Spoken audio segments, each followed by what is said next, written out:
So what are the key features you should be looking for in a good hunting knife, and how do you keep it sharp?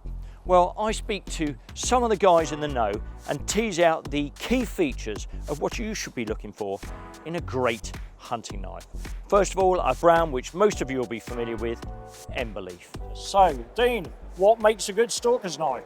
For me, it would be, the first thing I'd always look at is the steel. Yep. So a stainless to start with, and something that's going to hold like a ridiculously good edge.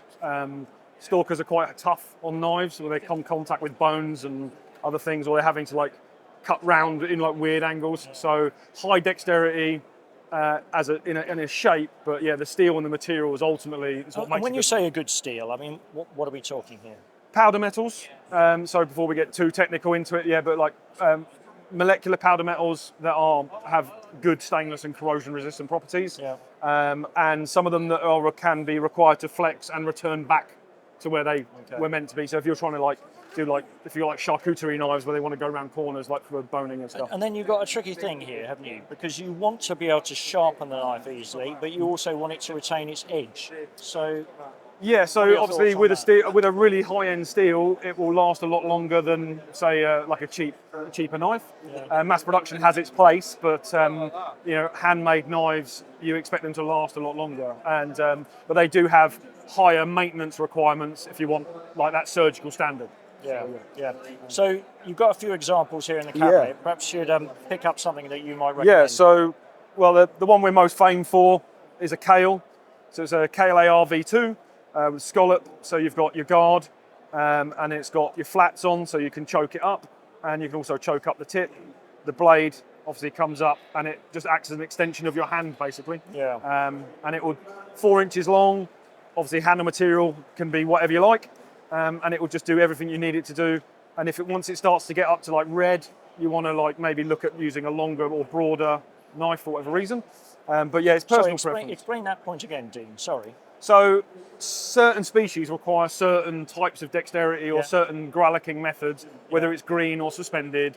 Yeah. There are certain knives that perform better in those scenarios. So, and then obviously when you move to the larder, it changes again, or if you're doing capes and stuff. So there's a few different schools of thought, but ultimately it's personal preference. But we found the Kale's a brilliant all-rounder. Yeah. But when the species starts to get quite large, like large Sika, red, moose, it becomes a little bit too short for sticking the animal, and the grind profile wants to change to make it tougher because the animals tend to be more covered in grit, or you've dragged it through the heather. And Dean, may I have a look? Yeah, of course.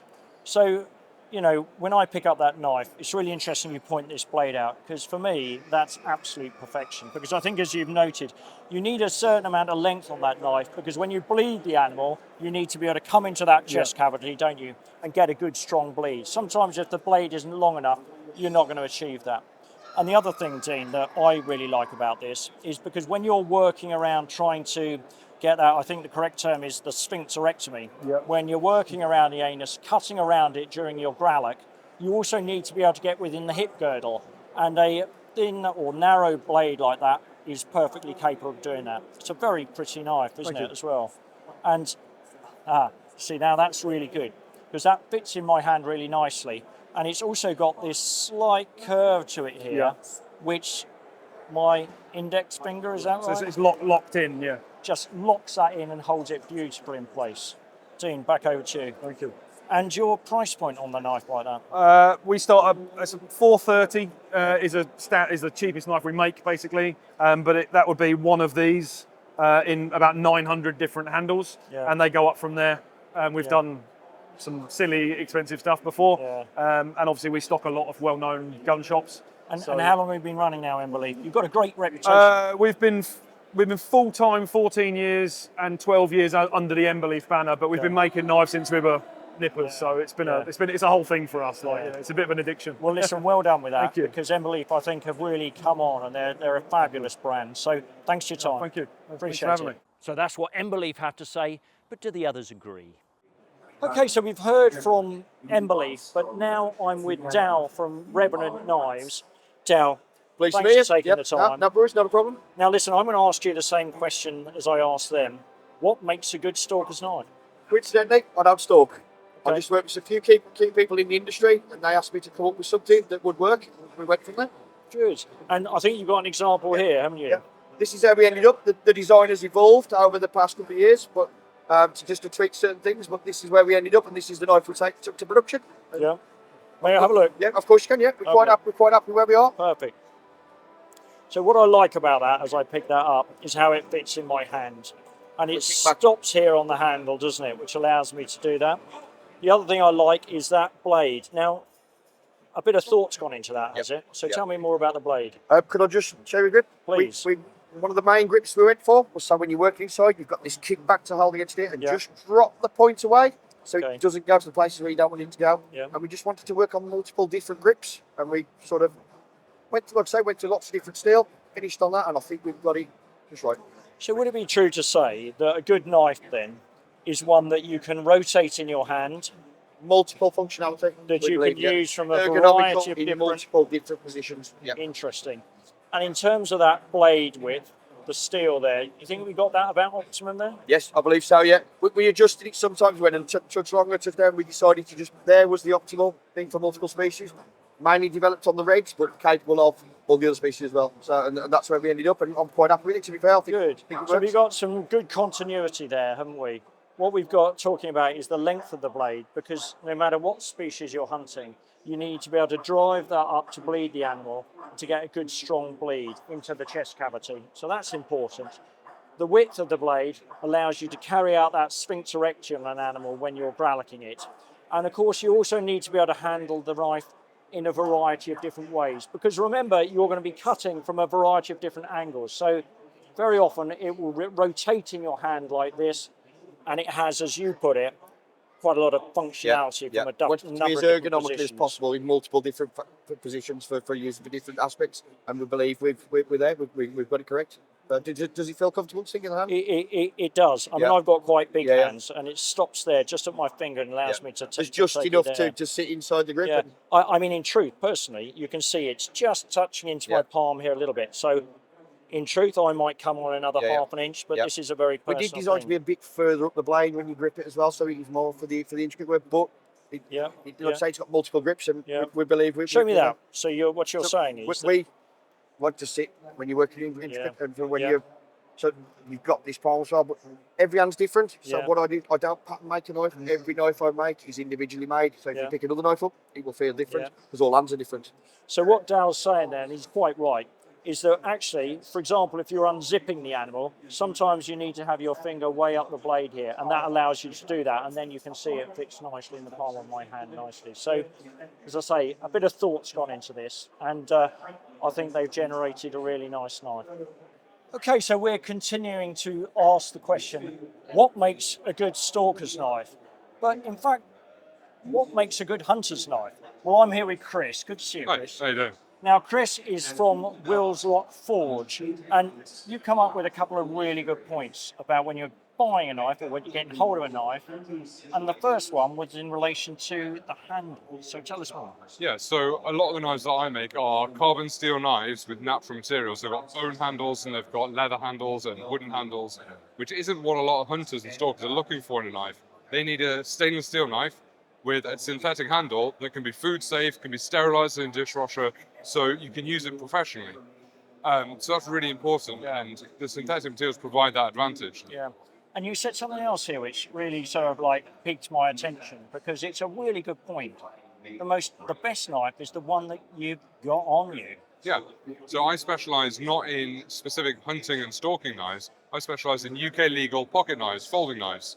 Because not many people are making them by hand anymore, very few people are forging them. So no matter what knife you have on you that is for a specific task, a pocket knife has the advantage that it's good for everything, even if it's perfect, but not perfect for a specific task. Yeah, so effectively you've got it on you and it functions in what you're requesting or requiring. Yeah, it to. the one you have to hand at a time when you need it is the most useful knife.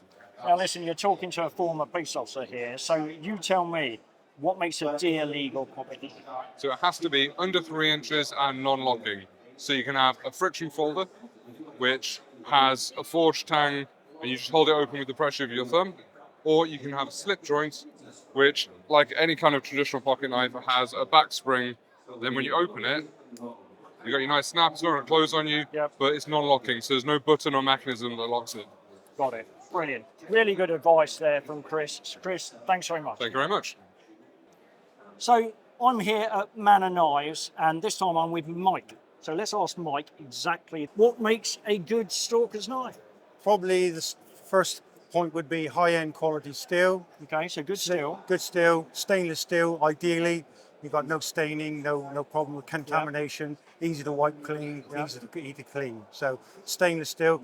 Good example would be this one. Okay. This is made from UK-made 3mm SF100 stainless steel. Okay. So it's made from the UK for a start. And Mike, so good quality steel. Yeah. What about the shape of that blade?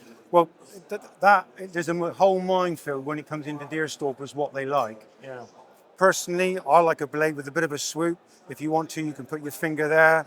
If you want to do any skinning, you can just, it's a nice swoop to that. You've got a nice sharp point there if you, any intricate areas. This will harden to 60 HRC, so after you've done a deer, just a couple of quick strops, it'll be back hair popping sharp again. Yeah. This is something that I like. This is Sure Touch G10. Yeah. The black you can see within is rubber. Yeah. It's just really grippy. Get that covered in. Oh, interesting. It's really grippy. May I take a look? Absolutely. Lovely. And Now you I see that's think- interesting because the grip on there is excellent. Absolutely. And And I really like I think it's important, some don't, that you have a really substantial finger guard. The last thing you want, your hands up somewhere you can't see, possibility of that sliding up onto the blade. yeah. So I think a finger guard is important. And what about the way that the handle is attached to the steel? How is that done? Well, that again, this is all a full tang knife. So the scales are just attached, glued each side. In this case, it's stainless steel leverless bolts, which effectively clamp the blade on. And in this case, And that ensures that that handle is not going to move. it shouldn't come off, doesn't it? It should. I mean, obviously, if you whacked it on something like that, Yeah. you're going to have a problem. But Now, what you can't pick up on camera here is that this handle here has effectively like rubber inserts, which gives it a really nice tactile hold and stops your fingers slipping on the handle itself. So I think you're about on the money there, Mike, if I'm honest with you. I like it. I think your length of the blade is really nice because sometimes you're going to have to drive that up to get a Yeah, good bleed in the handle. absolutely. The blade is not too wide, No. so if you're doing that sphincterectomy when you're doing the growler, that's important Yeah. as well. And then you've got a really nice grippy handle. Yeah. So look, congratulations, Mike. You're A welcome. really nice knife. Thank you I very better much. hand that back to you, hadn't I? Thank you. Thanks very much. Of course, having got yourself a knife, you'll want to look after it and keep the blade nice and sharp. So it'd be remiss not to speak to the knife sharpening guy. So you've bought yourself a perfect stalker's knife. Well, the next thing you're going to need to do is get a good edge on that blade and keep it sharp. Well, we couldn't leave the stalking show without speaking to this gentleman. It's Steph. How are we doing? Very good, Steph. And Perfect. Steph is going to tell us a little bit more about how to keep that knife sharp, I hope. Steph, over to there's you. many methods and ways of sharpening a knife. You would go into your local butcher shop. The butcher would pick up a steel. He'd dress a knife. It's called dressing your blade. Dress it like that. All that's doing, that's not sharpening a blade. That's keeping it sharp, not making it sharp. You would use that. Before you use that, you would use the grinder properly, or a whetstone or a wheel. You would then finish off on the strop. All a strop does is remove what we used to call the flip-flop, a little tiny whiskery bit down the centre of the blade that you wouldn't come off with the steel. That would give you a good cutting edge. There's many methods of sharpening knives. One of the easiest and safest I've ever found is one of these. They stick down to your work surface. Yeah. When I go stalking, I put one of these on the bonnet of my Land Rover. It doesn't move. Oh, I see. So it's works on a Suction-based. suction. Okay. Stick it down. It doesn't move. You don't have to hold it. It's Yeah. going to go absolutely nowhere. Okay. Stick it down there. Take your knife. Make sure the blade is clean and dry. That's the only criteria. Yeah. It can be rusty. It can be bent. It can have lumps out of it. Doesn't matter. Okay. Pull it through there nice and gently. Don't press down hard, but try and keep the blade upright. By keeping the blade upright, you're going to get the same angle on both sides at the same time. Now, Steph, that's important, is it? that what we're trying to do is achieve that. with the Yes, blade. absolutely. We're not trying to have it sharp on one side not and flat biased on the on other. one side or another. Approximately 20 degrees is the optimum angle. Okay. Because I imagine when a lot of people are using a tool like this, is what they're actually doing is just scraping away Yeah, at it. And of course, yeah, that's yeah, a cardinal mistake, isn't it? Absolutely, yeah. This, as I said before, this will never sharpen a blunt knife. Most people get it wrong. They think I'm going to go and spend 30 or even 40 quid on a steel or a diamond steel. It won't actually sharpen it if it's blunt. It will help keep it sharp, but it will never ever make it sharp. Does that make sense? And what you said there is that's dressing the knife, and Yeah, then the other one dressing is your blade. stropping it. Yeah, stropping it. You'd have, traditionally it was called a pony skin strop, and it was made from pony skin. Okay. And it'd be about 2 foot long. You'd hold it and you would just literally flick the knife up and down it. And what that would do, that would just smooth out any tiny imperfections on the blade, but maintaining that cutting edge of perfect edge. approximately 20 degrees. 1 or 2 degrees either side is not going to make that much difference. And if you sharpened a knife, presumably you would expect it to hold that blade for a reasonable amount of time, wouldn't Yeah, you? yeah. I mean, depending on the quality of the steel. Now, this is a very, very inexpensive little knife. As a consequence, it's very easy to sharpen. It will sharpen incredibly well in literally 30 seconds, but it would lose its edge. Yeah. You know, like doing 1 or 2D, dressing it a couple of D, you'd have to keep on dressing it with your steel. So when we're looking for a good blade, we want effectively one that we can sharpen relatively easily, but one that holds its edge, Yeah, don't we?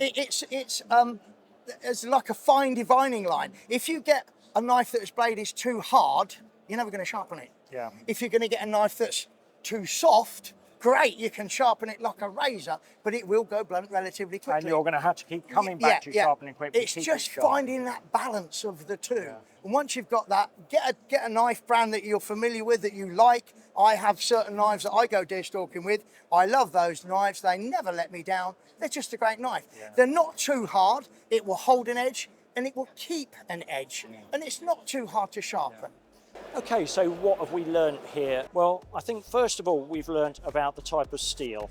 And you need a type of steel that is going to be soft enough so that you can sharpen it, but also strong enough to be able to hold its edge. So that's really important. We've learned about the shape of the blade, because we realize that you've got to have a blade that is long enough to be able to insert to bleed the animal in order to get a good strong bleed, no matter whether you're dealing with a muntjac or a red deer. And we've also learned that the width of the blade is important, because when you're carrying out that sphincterectomy during the gralloch, you need to be able to work within a relatively small area, which is going to be that hip girdle. So the shape of the blade is also really important. Other things that we've learned, well, the handle needs to be of a non-porous material. That's in order to make sure that we comply with Food Standards Agency guidelines when it comes to the use of hard plastics and hard materials that are not going to allow blood to seep into that material and therefore cause bacterial buildup. Another thing that we've learned is the shape of the handle. Now, I've got quite big hands, but it's not just about whether the handle fits across your palm, it is the ease with which you can keep it in your palm, sometimes working with bloody or sweaty hands. So you need that tapered Coke bottle shape in order to keep it nicely in the palm of your hand. There may be curves to the handle that allow you to insert your index finger. And also, when we're dealing with the handle, we also got to accept that our hand is sometimes going to be further down the handle with our finger further down the blade. For example, when we're unzipping the carcass. So there's a number of really important points that we've learned there. And of course, then we finished with Steph, who told us a little bit more about how to keep that knife blade nice and sharp. So I hope you found that useful. And as ever, thanks for watching.